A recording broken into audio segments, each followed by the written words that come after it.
How do you plan shots at Shinnecock Hills Golf Club?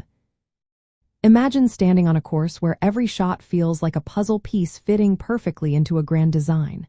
That's what makes planning shots at Shinnecock Hills so fascinating. This course is one of the most iconic in the United States, known for its natural beauty and challenging layout. To succeed here, players need to think carefully about each shot before swinging. First, understanding the course layout is essential. Shinnecock Hills has a routing that shifts direction nearly every hole. The first 8 holes are set in sandy lowlands, while the back 9 climbs ridgelines and hills. This variety means you must adapt your shot strategy for each section. For example, on the early holes, wind can be less predictable, so club choices might change quickly.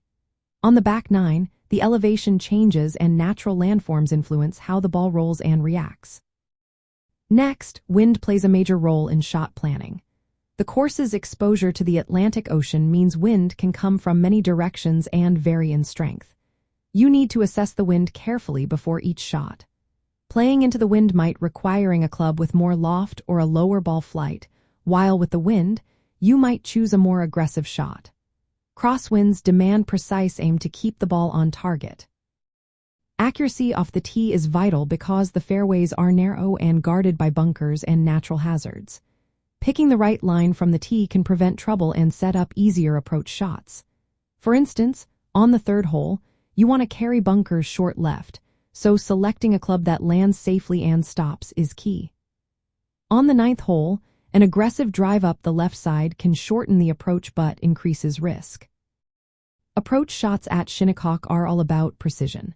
The greens are fast, firm, and often elevated or surrounded by bunkers. They slope and undulate, so understanding how the ball will react after landing is important.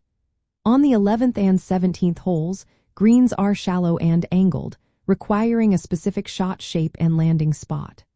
Choosing the right club and trajectory helps avoid tricky recoveries.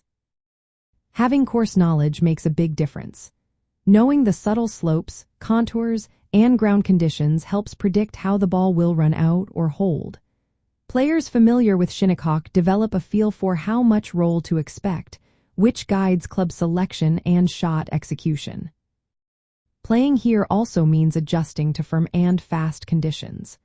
The sandy soil causes balls to run out after landing, so planning landing areas that allow the ball to roll toward the target is smart.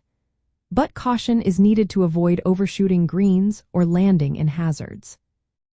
Finally, managing risk and reward is part of the game. Sometimes, taking an aggressive line pays off, but other times playing it safe is better.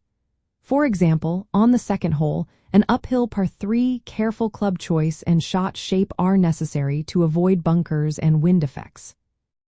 In short, planning shots at Shinnecock Hills involves a mix of understanding the course layout, reading the wind, choosing accurate lines off the tee, and executing precise approach shots. It's about adapting to the natural terrain, playing smart, and knowing when to go for it or play conservatively. This approach makes playing here a true test of skill and course management, fitting for one of the most historic and beautiful golf courses in the country.